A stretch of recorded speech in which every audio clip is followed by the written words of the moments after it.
pregnant wife vanished after seeing Millionaire's Mistress in her bed, but left behind a USB that destroyed them all.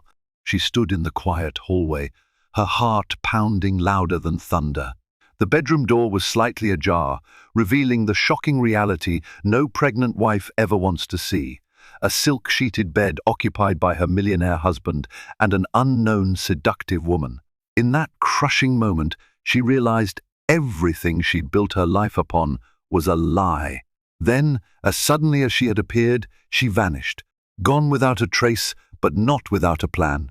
A single USB drive remained, tucked away in a dresser drawer.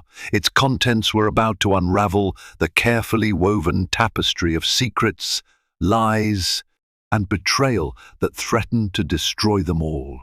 Marcia Linton was a vision of poise and grace. In her early 30s, with auburn hair cascading down her shoulders, she carried the glow of pregnancy like a gentle halo. She had grown up in Tulsa, Oklahoma, and her humble beginnings never left her heart. Though she was married to Wade Harrington, a man whose fortune stretched across industries from real estate to technology, Marcia retained her genuine warmth and down-to-earth nature. She was not the typical trophy wife many onlookers assumed her to be. Instead, she was the strong, compassionate force behind Wade's success story. Wade Harrington was one of the most recognizable names in business circles. Hailing from an old money family in Charleston, South Carolina, he parlayed his inheritance into bold investments, eventually becoming a self-made billionaire in his own right. The tabloids called him the Golden Harrington, for everything he touched seemed to turn to gold.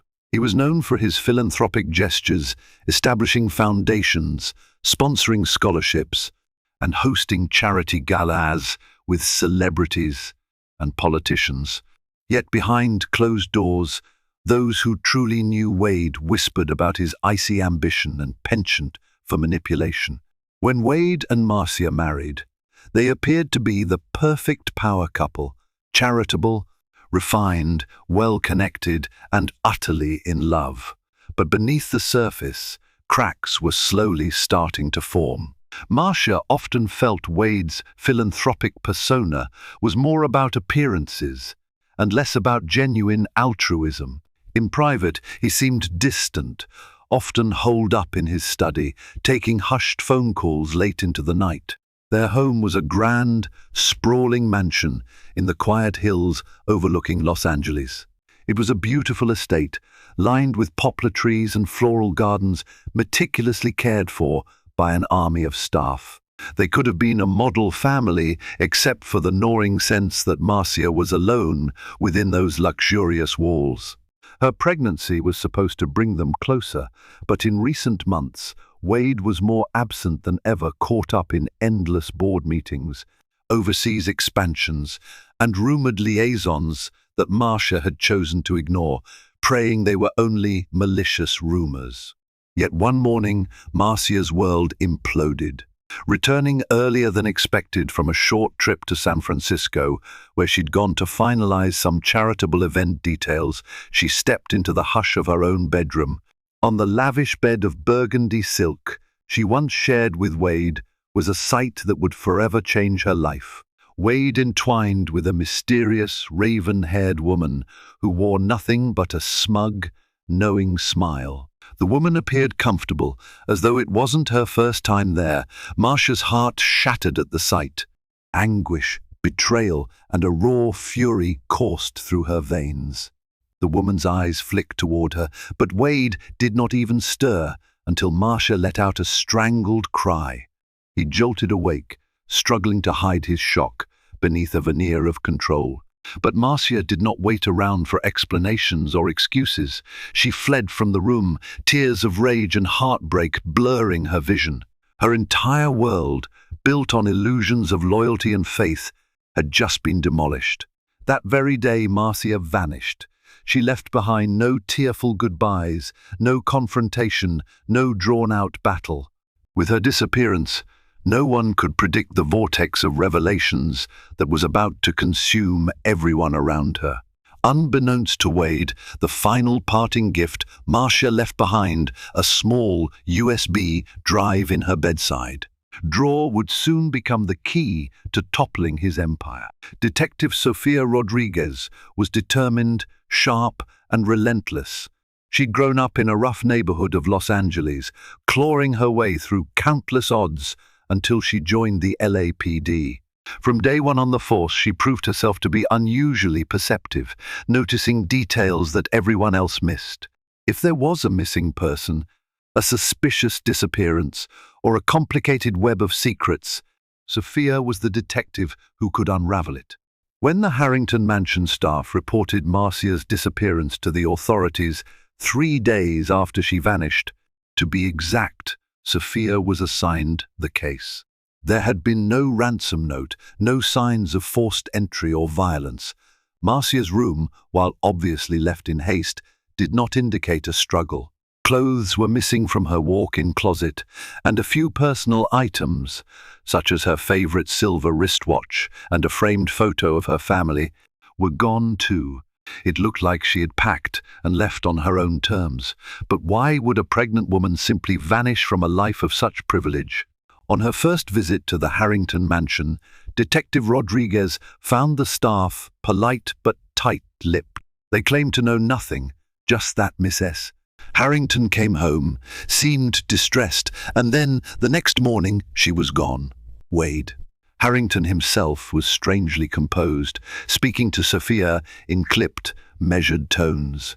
He said he had no idea why Marcia left, nor did he know where she might have gone.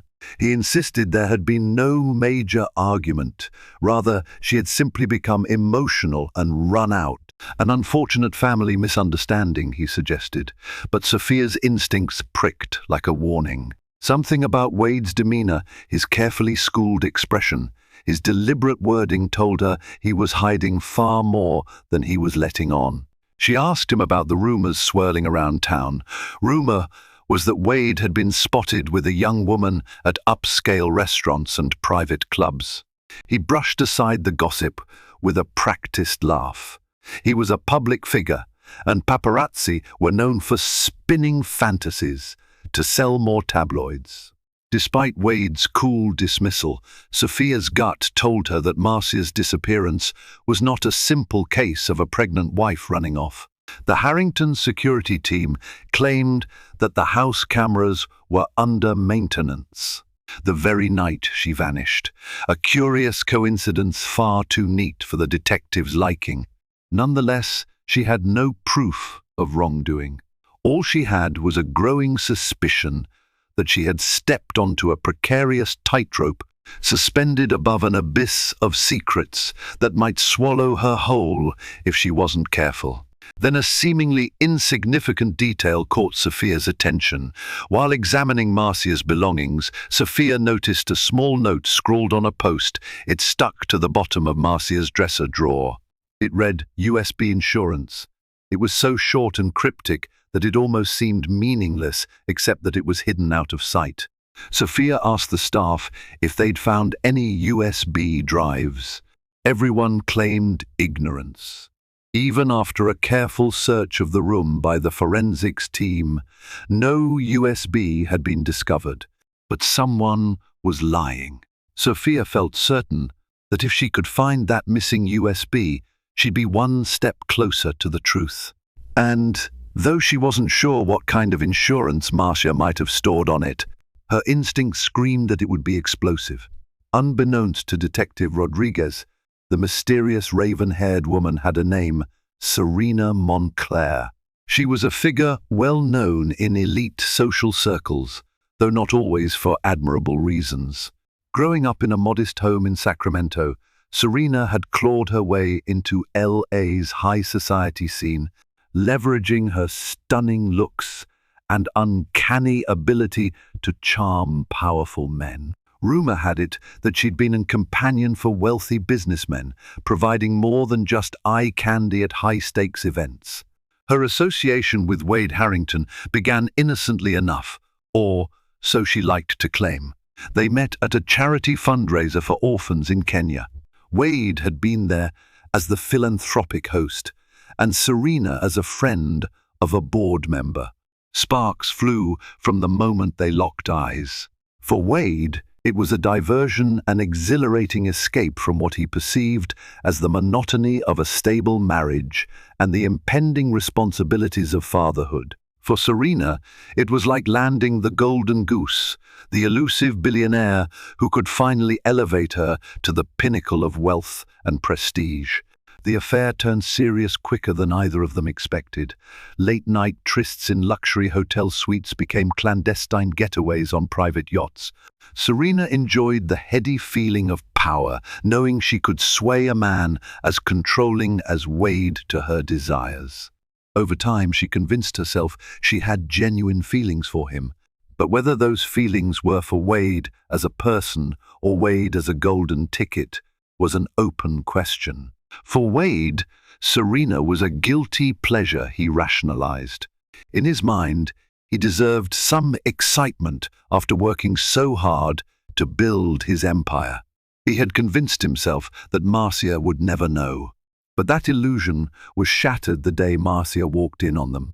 The moment he saw his wife's devastated face, he felt a pang of regret, brief but intense. Still, in the aftermath, Wade's immediate concern was how to contain the damage. He had never expected Marcia to vanish without a word, and it unnerved him how swiftly she'd acted. In the days following Marcia's disappearance, Serena tried to make herself indispensable. She offered comfort, cooing that she would stand by Wade through whatever storms lay ahead. However, she also feared that their affair would become public knowledge, and that it might tarnish Wade's reputation and, by extension, her access to his fortune. She had seen powerful men cast aside mistresses when it became too risky. She couldn't allow that to happen. One evening, as Serena was sipping wine on the Harrington Mansion's terrace, Wade revealed his biggest fear, that Marcia had some kind of evidence of his financial manipulations. Over the years, he had engaged in borderline illegal practices, maybe worse. And Marcia, being deeply involved in the philanthropic side of his empire, would have had access to documents that implicated him. If she was seeking revenge, she might bring it all crashing down. He suspected that was why she left so abruptly. With a trembling voice, Serena asked if that included any evidence that could incriminate her as well. Wade paused, swirling the wine in his glass, and gave a small nod. He confessed there had been some money laundering under the guise of charitable donations, some accounts set up in Serena's name to move funds around discreetly. If Marcia had uncovered those, it could mean jail time for both of them. Serena felt the walls closing in.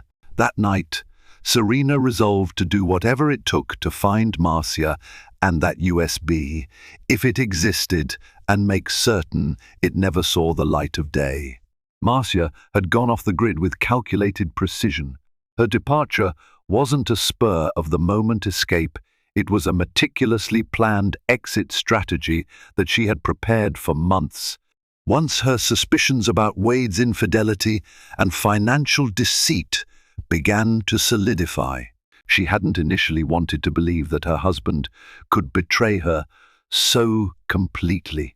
But the signs were there: clandestine meetings, strange phone calls, suspicious transactions in the foundation's accounts.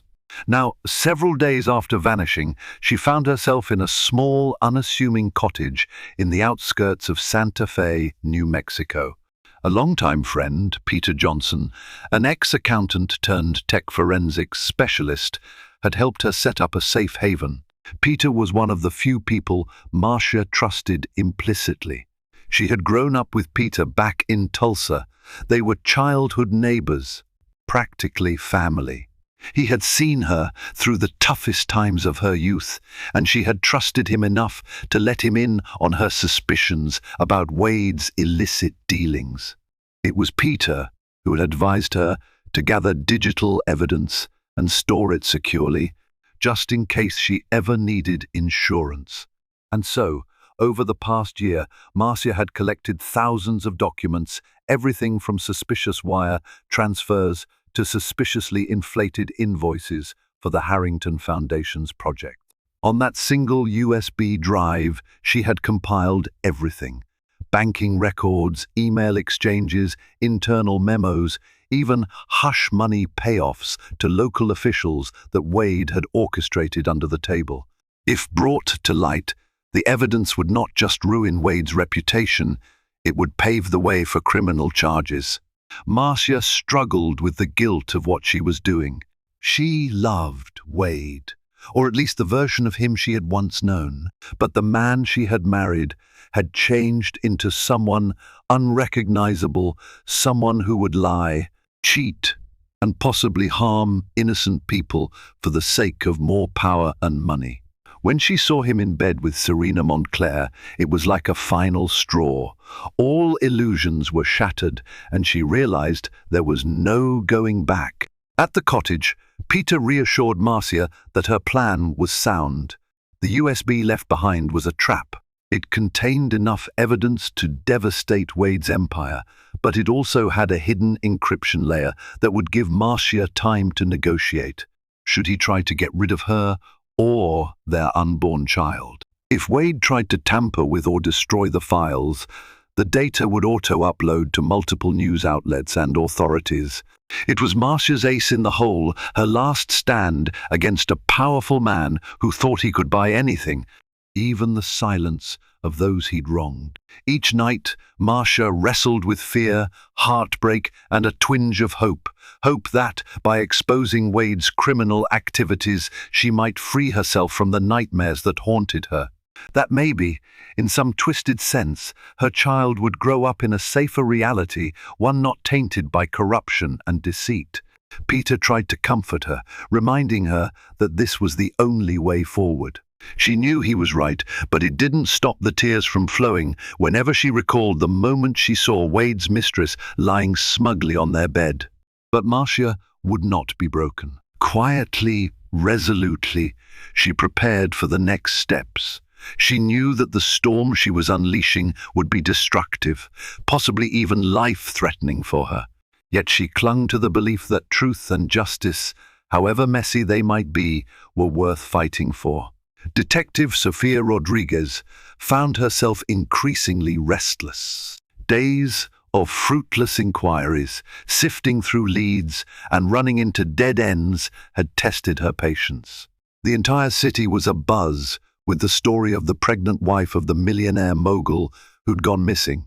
The media leaped at every chance to sensationalize the scandal, but the police had yet to make any real progress. Sofia felt the invisible pressure to solve this case quickly. Marcia's mysterious disappearance haunted her dreams at night.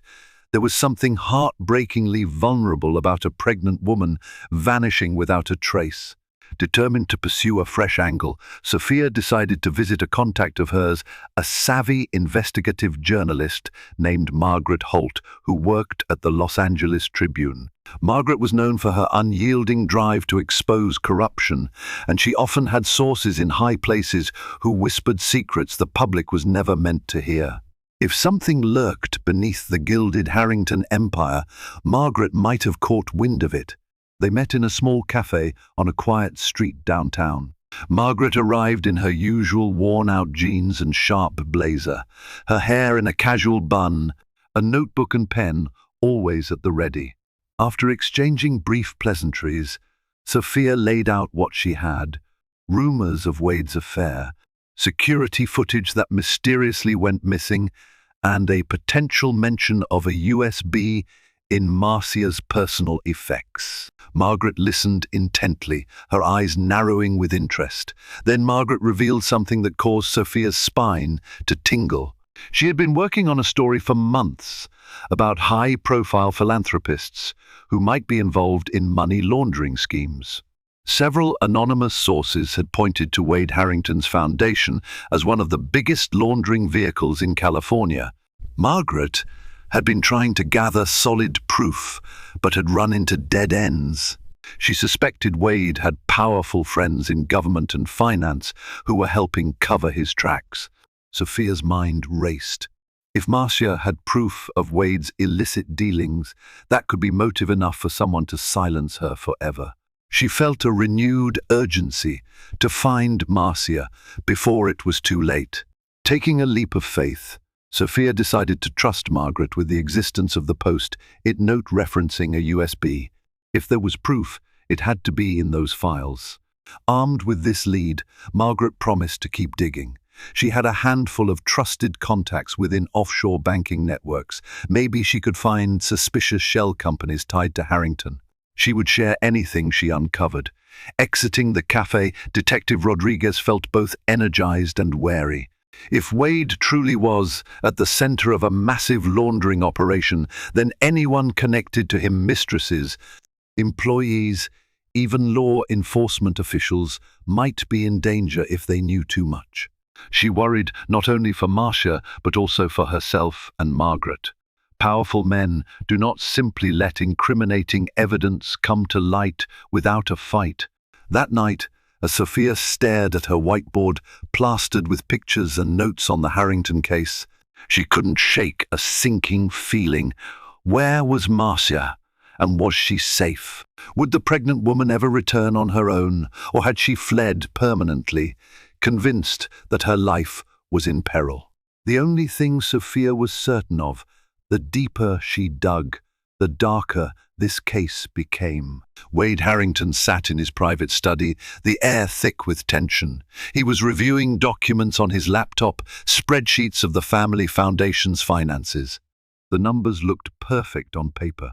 Everything was meticulously laundered to appear legitimate, tied to philanthropic endeavors, grants, and charitable funds.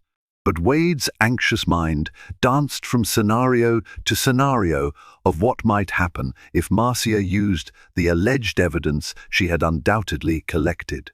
He remembered the first time he slipped into the world of illicit finance. In the beginning, it was just small manipulations transferring money from one shell company to another under the guise of foundation expenses. His father's old money provided a certain shield, and his own cunning did the rest. Each new success emboldened him, and before long he was funneling millions through carefully constructed pipelines that fed back into private investments and personal slush funds. It was a game he reveled in winning, but now the stakes were astronomical.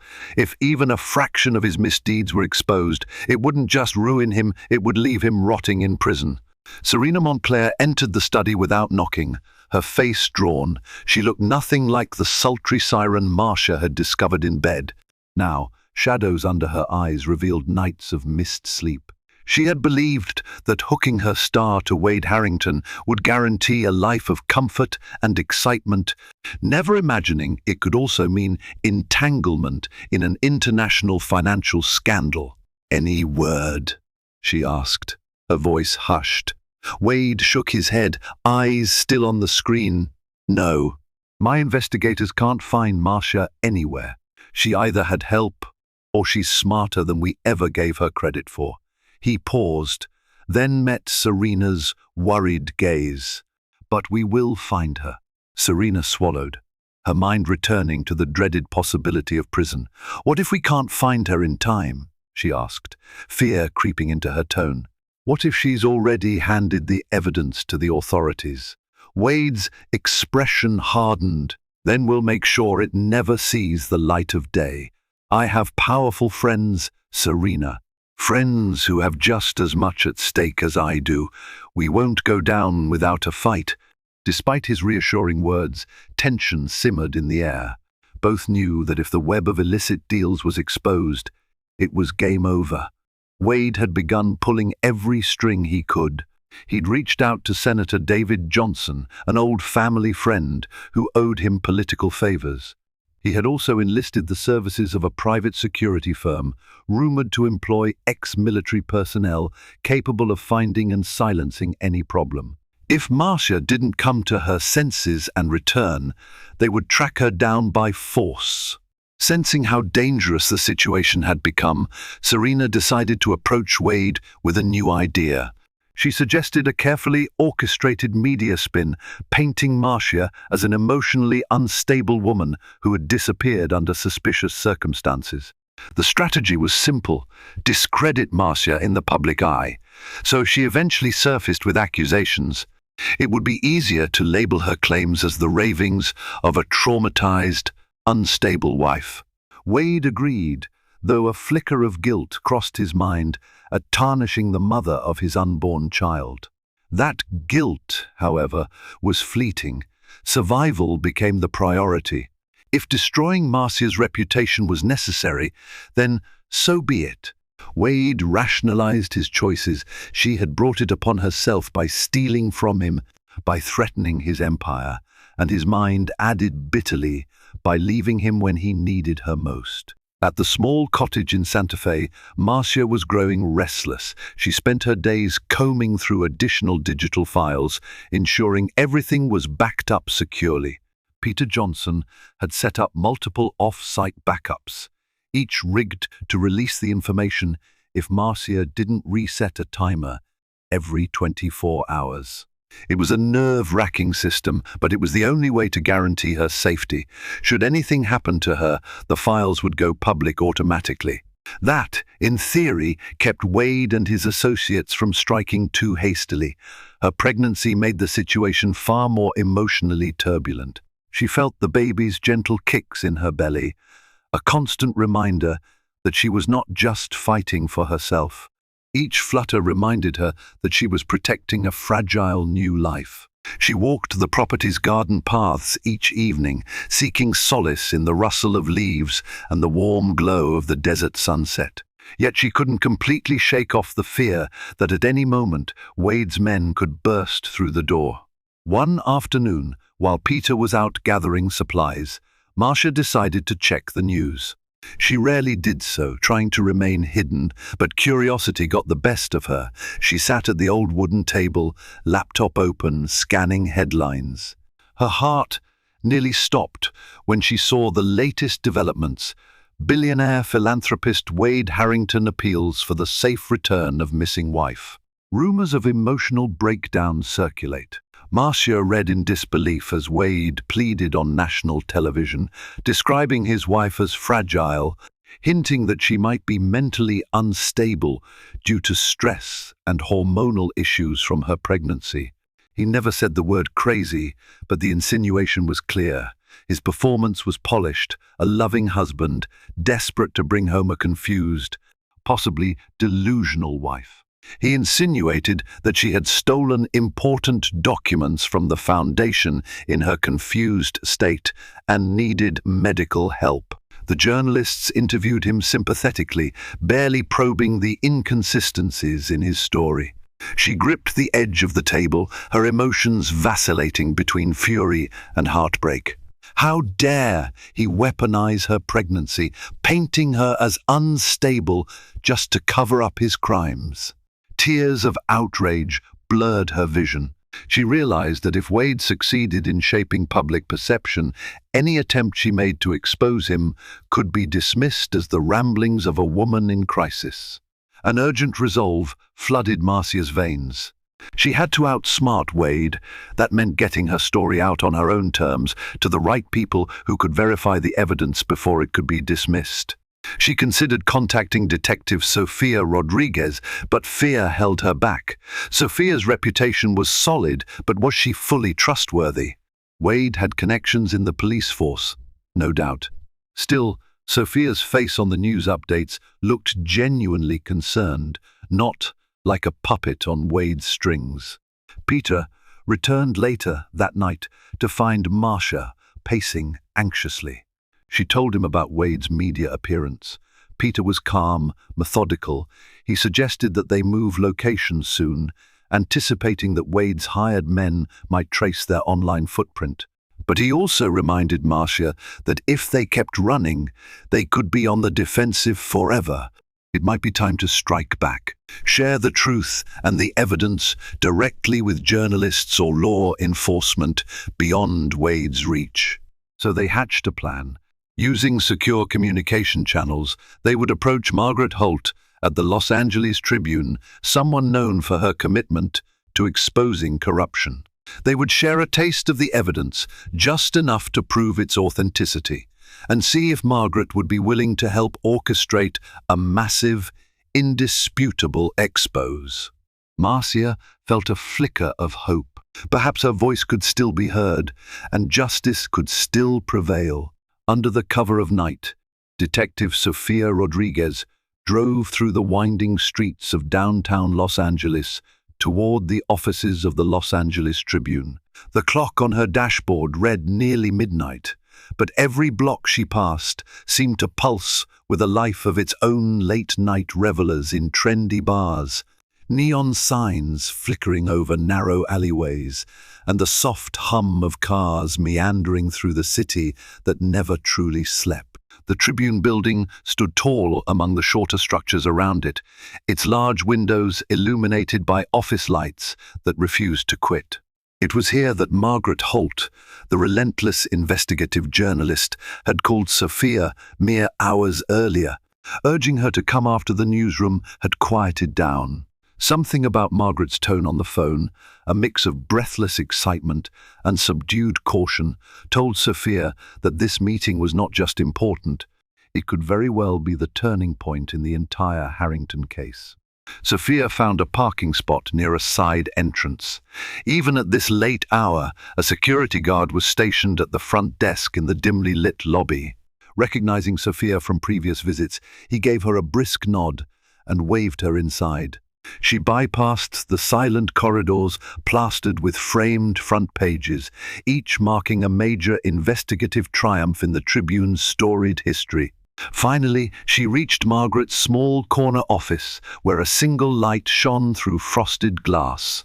Margaret Holt was hunched over her cluttered wooden desk, typing furiously on a laptop with several documents scattered around her. Sofia could see pages of bank statements, transcripts of cryptic emails, and printouts of suspicious wire transfers. Margaret looked up when Sofia entered and rushed to shut the door behind her, as if expecting eavesdroppers. "You came fast," Margaret said, pushing her glasses up the bridge of her nose. Her hair was piled atop her head in a messy bun, and dark circles rimmed her eyes, suggesting she hadn't slept in days. "I'm sorry for calling you so late, but once I received these documents, I knew time was of the essence." Sofia slipped out of her light jacket, took a seat opposite Margaret, and leaned forward. "What exactly do you have?" Margaret exhaled, pushing a stack of printouts towards Sofia. "An anonymous tip arrived in my inbox this evening. I'm almost certain it's from Marcia Linton or someone intimately connected to her. The tip includes spreadsheets detailing wire transfers from the Harrington Foundation's accounts to offshore shell companies. There are also references to hush money, payments to local officials, and repeated mentions of SM, which I'm reading as Serena Montclair, in multiple bank receipts." The detective felt her pulse quicken. So this is it. Direct evidence of a money laundering operation involving Harrington and Serena. She rifled through the papers, eyes scanning the incriminating numbers. "How are we certain these aren't forgeries?" Margaret tapped her fingers on the edge of a manila folder. "I cross-referenced the data with some partial leads I'd been working on for a separate investigation into philanthropic fraud. The numbers match patterns I already suspected. This is either the most elaborate hoax I've ever seen, or it's genuine, and my gut says it's genuine." Sofia nodded, her jaw clenching. If these documents were real, Wade Harrington was orchestrating one of the biggest financial crimes in recent California history. "Have you shown this to anyone else?" "No one," Margaret replied. "I don't want to risk scaring Wade into hiding or shutting down his accounts before we can fully verify everything. But I also didn't want to sit on it. I trust you, Sofia. You're the only detective I know who won't be swayed by Harrington's money or influence." Sofia's chest tightened at the enormity of it all. This could mean a high-profile takedown, possibly implicating influential figures in politics and finance. She also thought of Marcia, heavily pregnant, on the run, and likely terrified. If these files had come from her, she was risking her life for the truth. "How do we proceed?" Sofia asked, looking at Margaret with a steady, determined gaze. That's where we need a game plan, Margaret replied, leaning back in her chair. These documents suggest a massive criminal conspiracy. I have contacts in the FBI who specialize in white-collar crime, but if I hand this over to them too soon, we lose control of the story.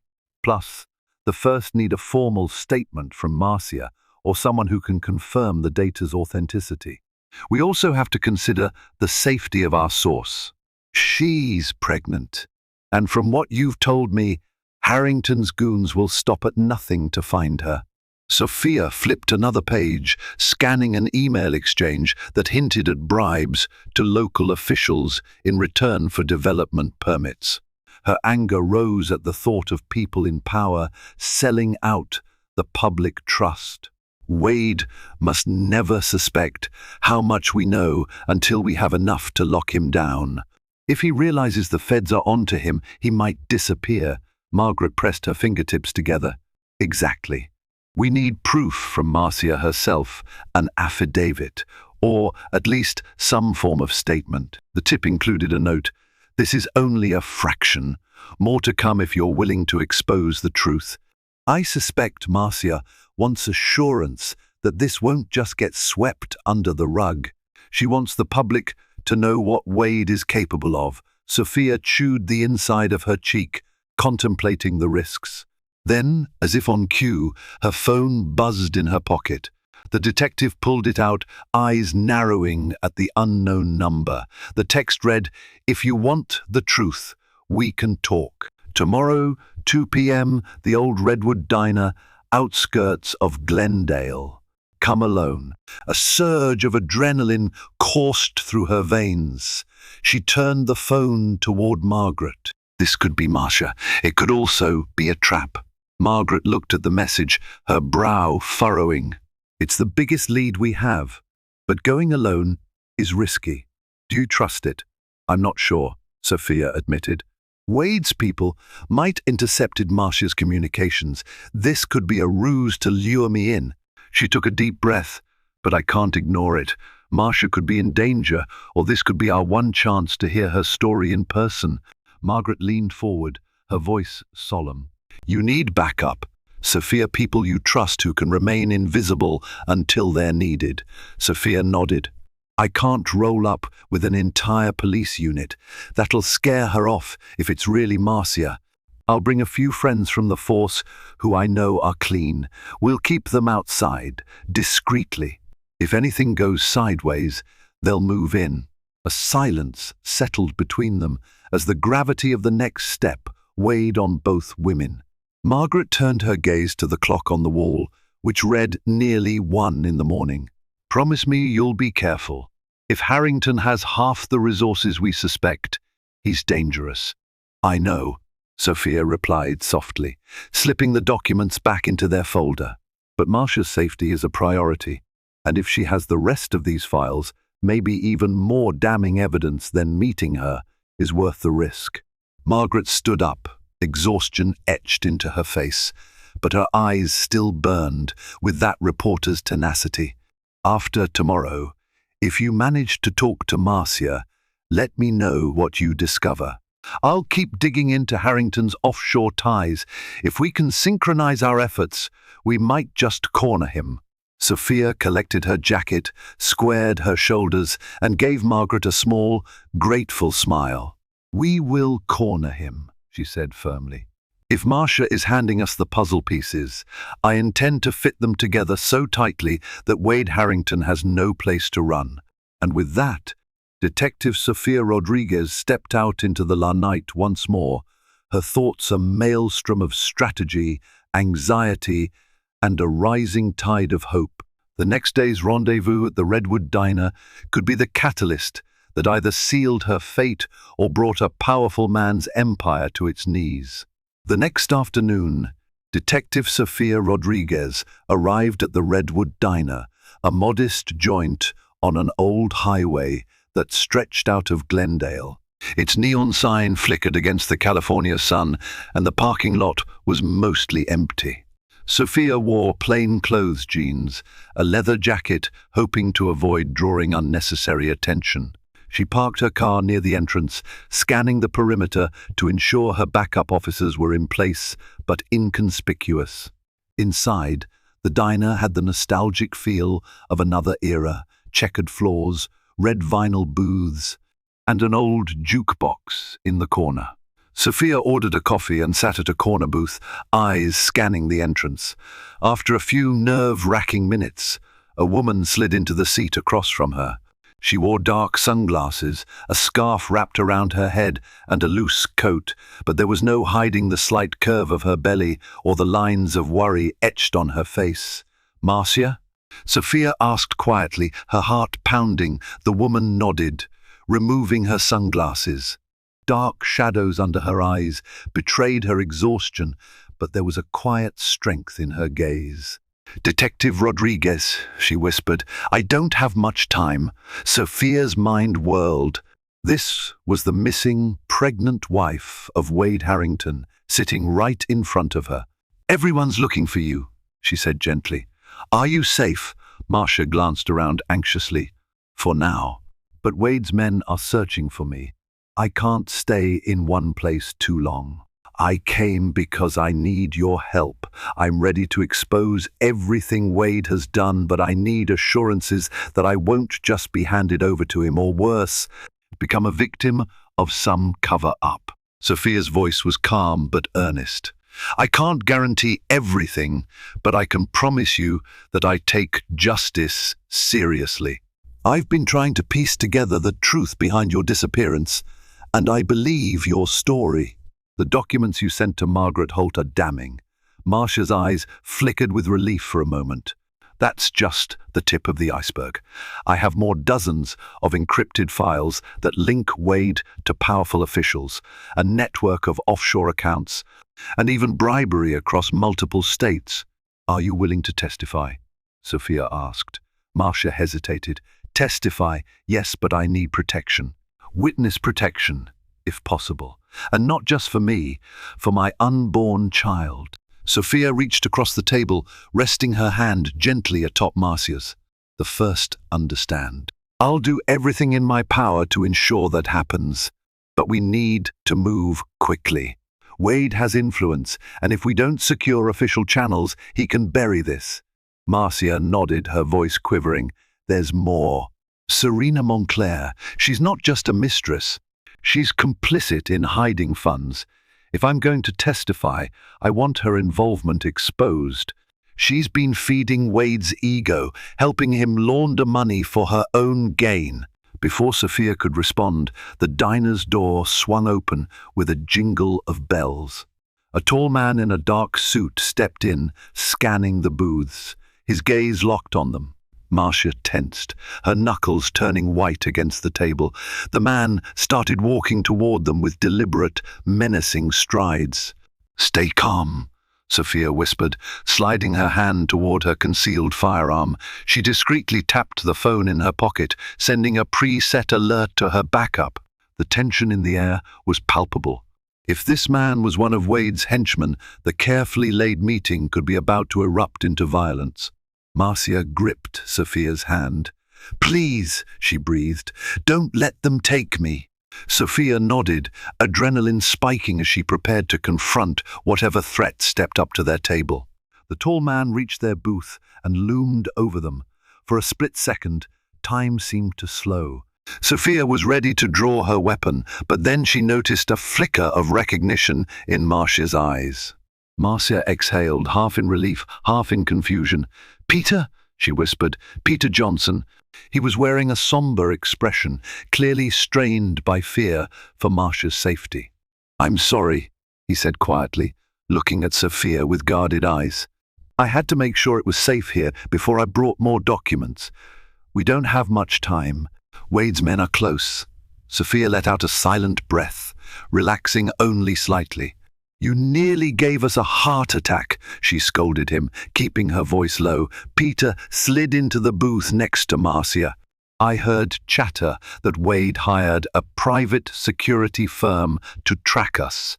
They've been monitoring phone signals in the area, which is why we had to keep our communication short.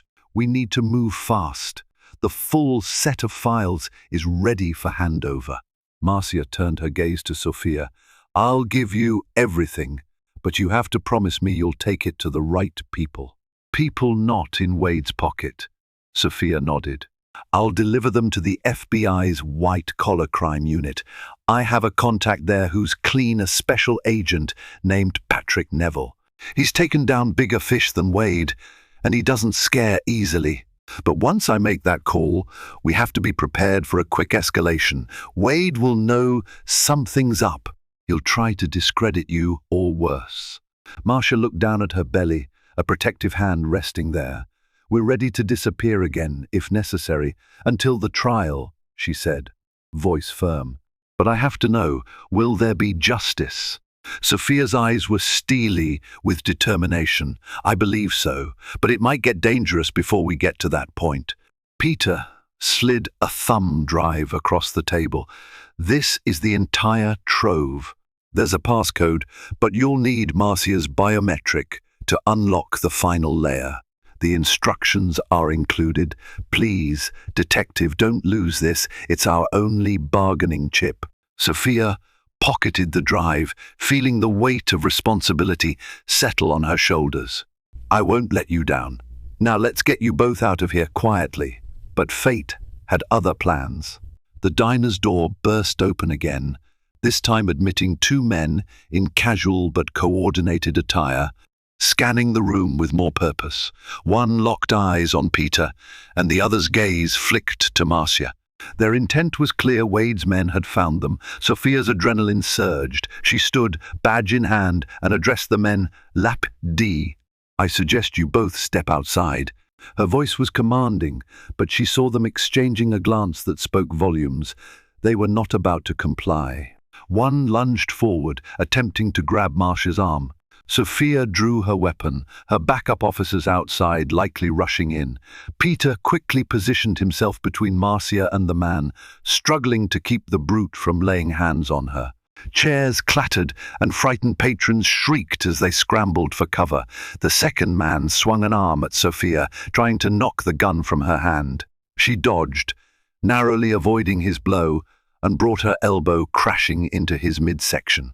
In the chaos, Marcia crouched low, arms protectively around her stomach. She had never felt so vulnerable, yet so determined to fight. Peter managed to land a punch that sent the first man reeling backward. Sophia pinned the second man against the counter, pressing her forearm to his throat, weapon pointed at his torso. Within moments, sirens wailed. Sophia's backup team barged in, guns drawn, ordering both men to stand down. The men hesitated, then slowly raised their hands, fury burning in their eyes. The tension in the diner finally broke, leaving shaken customers and staff in its wake. Sophia turned to Marcia, breathless. Time's up. We have to move now. Marcia nodded, tears in her eyes but resolve in her heart. The walls were closing in, and the final showdown with Wade Harrington was about to begin. Through an expedited process, Detective Sophia Rodriguez contacted her FBI liaison, Special Agent Patrick Neville, laying out the situation. Within hours, a confidential meeting was arranged in a secure federal building in downtown Los Angeles. Marcia, still shaken, arrived with Peter by her side. They were ushered past multiple security checkpoints, escorted by armed agents who took the threat against her seriously. Sophia joined them, the precious thumb drive safely in her possession. In a sterile conference room, Marcia met with Agent Neville. He was a broad-shouldered man in his late 40s, carrying himself with the self-assurance of someone who had unraveled countless cases of corruption. He had thick files spread on the table, referencing the preliminary evidence from Margaret Holt's partial disclosures. Marcia explained her role in assembling the incriminating documents, detailing the laundering pipelines, the bribed officials, and her own heartbreak upon learning of Wade's affair and manipulations. Miss S. Harrington, Neville said gently, we appreciate your cooperation. If even half of what you're saying is verified, we're looking at one of the largest money laundering and racketeering cases we've ever pursued against a private individual. Marcia swallowed hard, glancing at Peter. I want full immunity, and I want witness protection for both of us. And I want to ensure the safety of my child. Neville turned to Sophia, who nodded in support. Then he gave Marcia a reassuring look. Given your role as a whistleblower and the evidence you're providing, I believe we can secure that for you. But we'll need a formal statement, and you'll have to testify in court. Are you willing to do that? Marcia's eyes flickered with determination. Yes, I have no choice. Wade has already tried to paint me as unstable. He'll do anything to silence me. Neville exchanged a meaningful glance with Sophia. We're going to do everything in our power to protect you. We'll move quickly. Our surveillance indicates Wade Harrington is due at a high-profile event tomorrow, a gala, where half the city's elite will be in attendance. We plan to coordinate a series of warrants to freeze his accounts and possibly make an arrest if we can confirm the chain of custody for these documents. We'll need to ensure the chain is airtight. Once the hammer drops, Wade will know he's cornered. Marcia felt her heart pound. The final confrontation was imminent. She closed her eyes briefly, imagining the father of her child being escorted away in handcuffs. Despite her anger and betrayal, she felt a faint sense of sorrow. She once loved Wade deeply, but that love had been built on illusions, shattered the day she discovered his affair and realized the depth of his criminal world. Just then, the conference room door opened. Another agent entered, placing a tablet before Neville. He took a quick glance at the screen. We've intercepted communications that Wade's men are frantically searching for Marcia. They're aware she's in contact with the authorities, though not yet aware it's the FBI. We need to relocate Marcia immediately. Neville looked at Marcia. Your testimony is vital. After we take you to a safe house, we'll finalize the protective measures. But be aware, once we move on Wade publicly, there's no turning back. Marcia inhaled, resolving to stand by her choice. I understand. Do it. End this. Within the hour, Marcia and Peter were whisked away in unmarked SUVs to a heavily guarded safe house outside Los Angeles.